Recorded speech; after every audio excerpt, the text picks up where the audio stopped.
Today we are discussing some current affairs of Nepal's. When following people passed away, Subhash Chandra Nemal 2080 526 भदौ 24 गते, Colin Smith also known as Putali Baje, Kartik 18 2087 18, Yogesh Vaidya Singer माघ 5 गते 10 5, जिउँदो शहीद मुकेश कायस्थ वैशाख 27 127, and the first Madan पुरस्कार अचिभर चित्तरञ्जन नेपाली असोज 29 गते. Next, which South Asian country first registered same-sex marriage? The Nepal is the first South Asian country who registered the same-sex or gay marriage, where a trans woman Maya Gurung and Surendra Pandey registered their first marriage at Dordi Gaupalika in the Lomjung on Mangsir 13 2080. What is economic growth rate of Nepal? 2079-80 को आर्थिक सर्वेक्षण अनुसार नेपालको आर्थिक वृद्धि दर कति छ त भन्दाखेरि यसलाई चाहिँ 2.16 पनि भनिन्छ हामीले. अब दिगो विकासको सोच 15 योजनाको सोच भन्दाखेरि त्यो भनेको 10.3 हो भने आइएमएफले चाहिँ कति भनेको छ भन्दाखेरि 3.5% हुन्छ भनेर भनेको छ. मध्यावधिको हिसाब गर्दा 5.7 पनि भन्ने गरिन्छ, तर यहाँ प्रायः परीक्षामा सोध्ने भनेको 2.16 कुराहरू छ. र यो सँगै अब अर्को एउटा मुद्रास्फीति दर भनेको पैसाको मोल घट्ने इन्फ्लेसन रेट चाहिँ कति छ भन्दाखेरि 7.8 or 7.76 पनि भनिन्छ. अर्को next, when did Israel Palestine war started भन्नेदेखि अक्टोबर 7 2023 मा चाहिँ वार सुरु भएको थियो हमासमा र हाम्रो इजरायल बिचको भन्ने छ. When did WHO declares into COVID-19 as a global health emergency भन्ने बित्तिकै यो 2023 मे 5 मा चाहिँ कोभिड चाहिँ अब खतरा छैन भन्ने कुरा उसले चाहिँ डिक्लेयर गरे हो. When did recent UN president visit or arrived in Nepal? अहिलेको UN प्रेसिडेन्ट भन्दाखेरि एन्टेरियो गुटेरेस भन्ने छ. उहाँले चाहिँ अक्टोबर 29 2023 मा चाहिँ 4 डे टुरको लागि नेपाल आएका थिए. त्यो भनेको 2080 साल कार्तिकको 12 गतेबाट 15 सम्म हामीले भन्नु पर्यो. त्यस पछाडि उसले चाहिँ कार्तिकको 14 गते चाहिँ प्रतिनिधि सभामा गएर पनि उसले आफ्नो मन्तव्य दिएको थियो भन्ने छ. यसैको अर्कोमा जो हामी केही प्राइजहरूको ल मदन पुरस्कार 2080 भन्ने बित्तिकै ऐठन भन्ने कृतिबाट विवेक ओझाले पाएका छन्. उत्तम शान्ति पुरस्कार 2079 भन्ने बित्तिकै यो भनेको नवराज केसीले पाएका छन्, जसले चाहिँ शून्यको मोल भन्ने कृतिबाट. वसुन्धरा पुरस्कार सन्दुक रुइतले, जगदम्बा श्री पुरस्कार भन्ने टेकवीर मुखियाले पाएका छन्. यो पनि हामी जान्नुपर्छ. Which country people visit Nepal the most according to economic survey 2079-80 भनेपछि आर्थिक सर्वेक्षण 2079-80 को अनुसार कुन देशबाट धेरै पर्यटकहरू आए त भन्दाखेरि चाहिँ फर्स्टमा इन्डिया भइहाल्यो, सेकेन्डमा अमेरिका, थर्डमा बेलायत, अनि अस्ट्रेलिया अनि बङ्गलादेश. तर अब यही क्वेसनमा चाहिँ फिस्कल इयर 2023 भन्यो भने चाहिँ के हुन्छ भन्दाखेरि तातो पानी नाका खोलिसके पछाडि चाइनाका पनि धेरै आएको भएर सुरुमा भारत, त्यहाँबाट अमेरिका, अनि चाइना, अनि बेलायत, अनि अस्ट्रेलिया चाहिँ यो पनि जान्नुपर्छ. The next question, miss Nepal 2023 को हुन्छ भन्दाखेरि स्वेच्छा प्रधान. मिस नेपाल युनिभर्स 2023 भन्दाखेरि चाहिँ जेन दीपिका ग्यारेट. मिस नेपाल अर्थ 2023 भन्दाखेरि रैना मजगैया. मिस नेपाल इन्टरनेसनल 2023 भन्ने बित्तिकै प्रसिद्धि शाह. र BBC top 100 women of Nepal भन्ने बित्तिकै चाहिँ को हुन् त भन्दाखेरि रुक्साना खोपाली हुन्, जसले चाहिँ जो चाहिँ एउटा ट्रान्सजेन्डर पनि हुन् भनेर हामीले चिन्नु पऱ्यो। अर्को नेक्स्टमा, who is selected for international women of courage award 2023 from Nepal भन्ने बित्तिकै सबिना उप्रेती। अब उसले चाहिँ ह्युमन राइट्स काउन्सिलबाट चाहिँ अटिजम भएको बच्चा बच्चीको व्यक्तिगत र त्यो सम्बन्धी कामबाट उसले यो अवार्ड पाएकी थिइन्। When did Japan made historic landing on the मुन।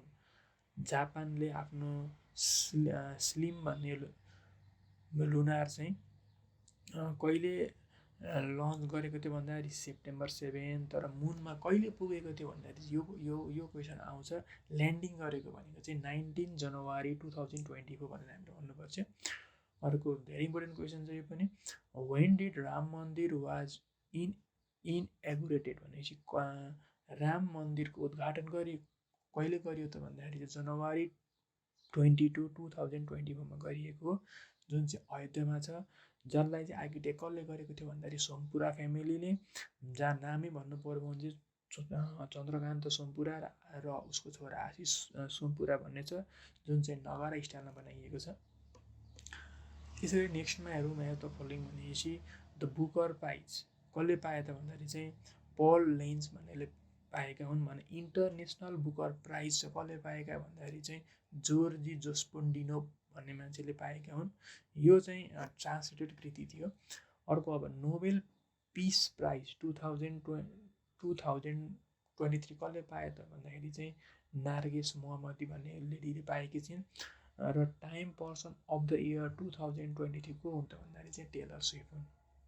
यसरी अर्को हेरौँ, what is the population of Nepal in urban area भनेको सहरी क्षेत्रमा कति % जनसङ्ख्या बसेको छ भन्दाखेरि चाहिँ यो 2078 को जनगणना अनुसार 27.07% सहरीमा, 39.75 चाहिँ अर्बन ओरिएन्टेड भनेको विकासोन्मुख सहरी एरियामा छन् र बाँकी 33.3% यहाँ कति छ यस्तै त्यो भनेको चाहिँ गाउँमा छन्, ग्रामीण इलाकामा छन् भन्ने कुराहरू छ। When was TikTok banned in Nepal. नेपालमा टिकटक कहिले ब्यान गरियो भन्दाखेरि चाहिँ 2080 साल कार्तिकको 27 गते। यो चाहिँ मैले के गरेर पढेको छु भन्दाखेरि चाहिँ कार्तिकको 17 गते भूकम्प आएको छ जाजरकोटमा। 18 गते के भएको छ भन्दाखेरि चाहिँ हाम्रो पुतली बाजे मरेका छन् भने 27 गते भनेको 17बाट 10 जोड्दाखेरि 10 दिन पछाडि चाहिँ टिकटकहरू बन्द भएको छ भन्ने हामीले यो पनि बुझ्न सकिन्छ। अर्को, when was MCC implemented in Nepal. नेपालमा कहिले लागू भयो भन्दाखेरि चाहिँ 80 साल भदौ 13 गते चाहिँ एमसिसी लागू भएको हो। अब यसै गरी अर्को इन्डेक्सहरू छन्। भोकमरीमा 69, किनभने भोक छ पनि छैन पनि छ, नो, यसरी हामीले बुझ्न सकिन्छ। वर्ल्ड ह्याप्पिनेस इन्डेक्स भन्ने बित्तिकै 78मा। अब ह्याप्पी छ भने ऊ शान्ति हुन्छ, मन शान्ति हुन्छ, पिस 79मा। पासपोर्ट इन्डेक्स 2023 भनेको 98। अब अहिले 2024मा 104 or 8 के छ त्यो अहिले हेर्न पर्छ, मलाई लाग्छ 104 छ। पासपोर्ट इन्डेक्स भइहाल्यो। अनि दिगो विकासको अचिभमेन्ट गर्नेमा 99 र करप्सनमा चाहिँ 108 भनेर हामीले जान्न पर्यो।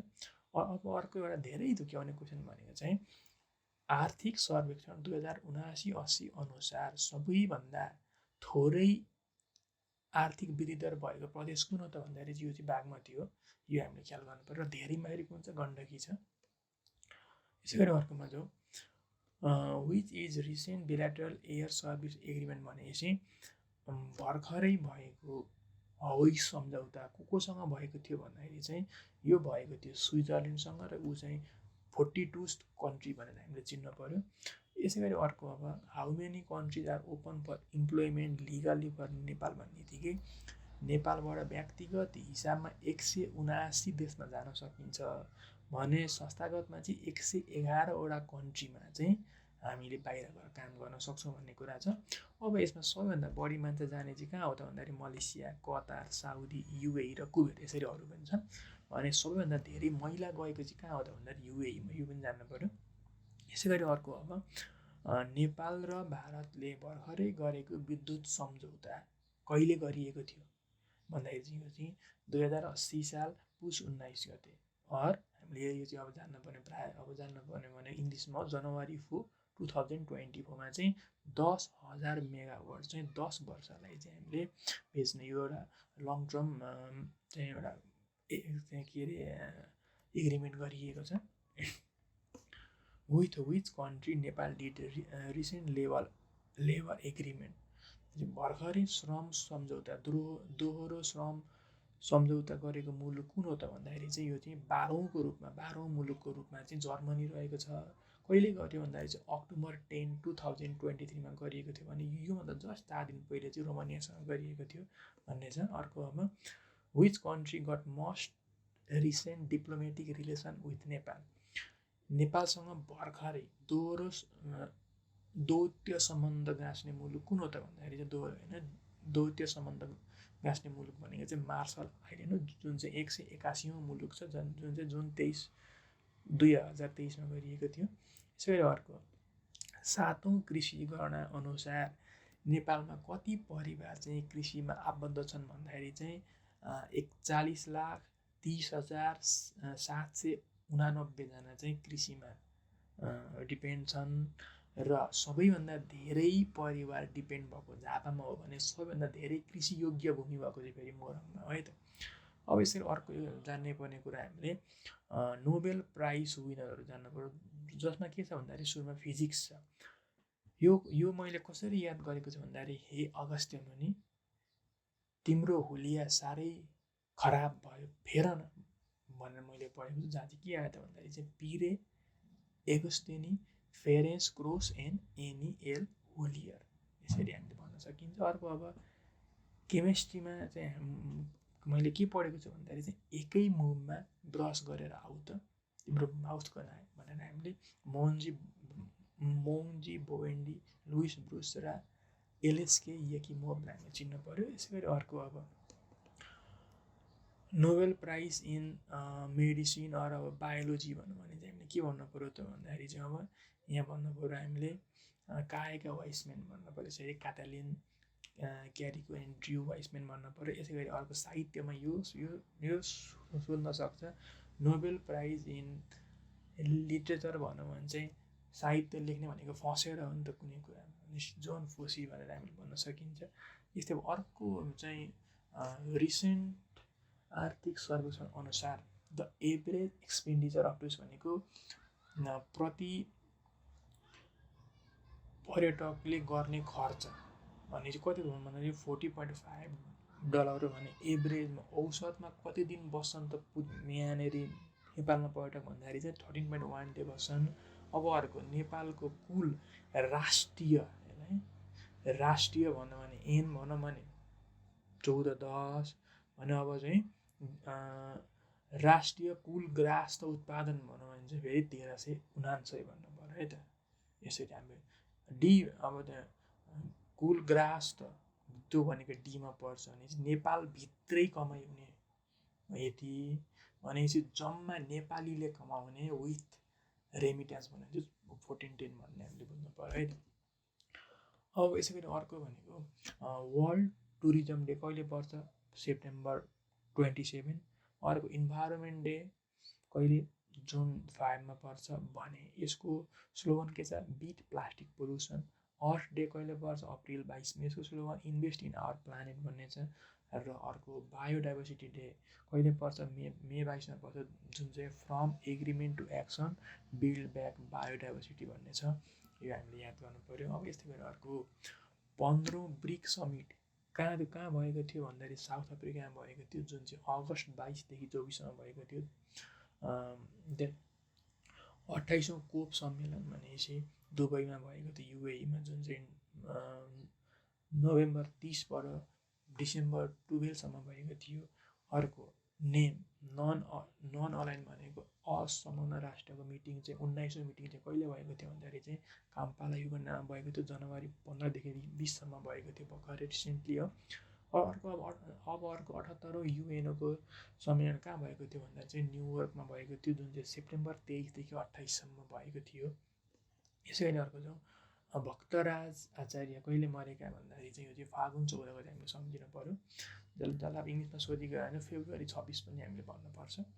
यसै अर्को अब आर्थिक सर्वेक्षण 2079-80 अनुसार कुल ग्रास उत्पादनमा चाहिँ प्राइमरी भनेको चाहिँ प्राइमरीको चाहिँ कति चाहिँ छ त त्यसमा योगदान भन्दाखेरि चाहिँ 24.6, जसमा 24.1 कृषिको छ भने 0.5 चाहिँ के को छ भन्दाखेरि चाहिँ अरू खानीसानीहरूको छ है।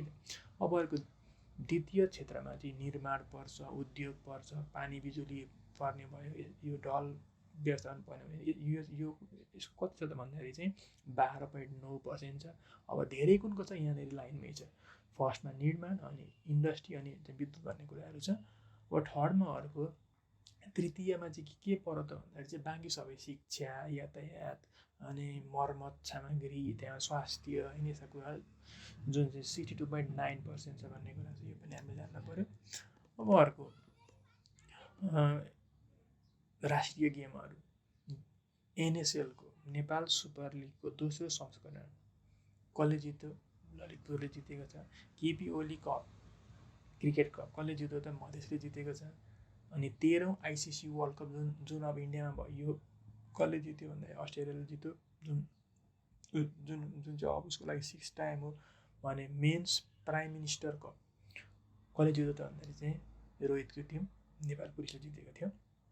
अब अर्को क्वेसन, नेपालको आर्थिक सर्वेक्षण 2079-80 अनुसार कति बिजुली उत्पादन भइरहेको छ भन्दाखेरि चाहिँ 2666 मेगावाट भनेर जान्नु पर्यो। अब यस्तै अर्को क्वेसन, युएनको फर्स्ट मिटिङ कहाँ भएको थियो अनि बडापत्रको कुरा आउँछ यसमा भने पछाडि हामीले चाहिँ के भन्नु पर्यो त? सान फ्रान्सिस्कोमा भएको थियो, जुन चाहिँ जहाँ चाहिँ 26 अप्रिल 1945मा चाहिँ बडापत्रमा चाहिँ चार्टरमा चाहिँ हस्ताक्षर गरिएको थियो भन्ने कुरा। त्यस पछाडि पहिलो सम्मेलन चाहिँ कहाँ भएको थियो भन्दाखेरि यो चाहिँ फेरि अब लन्डनमा भएको थियो। लन्डनमा भएको थियो कहिले? जनवरी 10, 1946मा भएको थियो। अब last question, ICC men's cricketer of the year को हो त भन्दाखेरि चाहिँ प्याट कमिन्स हो। अब यस्तै यो अब आइसिसीको कुरा गर्ने हो भने यसमा सबभन्दा धेरै विकेट लिने मोहम्मद सामी, सबभन्दा धेरै रन बनाउने विराट कोहली, अनि फाइनल गेमको man of the match Travis head, अनि प्लेयर अफ द टुर्नामेन्ट को त भन्दाखेरि विराट कोहली थियो। यति कुरा छ। धन्यवाद। यो फर्स्ट पार्ट त म बाइकबाट थपमा ल्याउँदै जान्छु।